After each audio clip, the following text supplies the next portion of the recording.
Alors c'est une bonne question que tout le monde se pose. En fait, je crois qu'on n'est pas du tout dans ce qu'on a connu par le passé sur les crises financières, etc.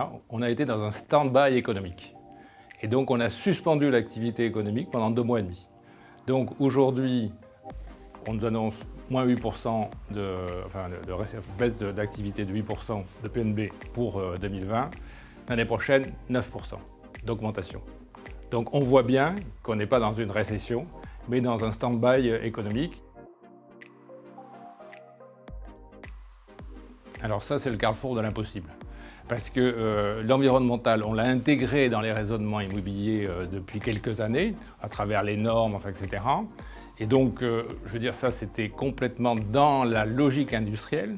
Et vient cette contrainte percutée par le sanitaire qui nous oblige en fait à faire un grand écart. Je pense par exemple aux terres arables, si vous voulez, sur lesquelles on ne doit plus consommer de terres arables.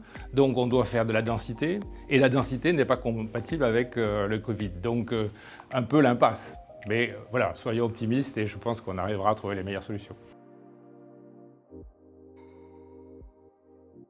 Alors, il est trop tôt de dire si rien ne sera plus comme avant, puisque voilà, si on trouve un vaccin, etc., je pense que les choses seront lissées dans le temps.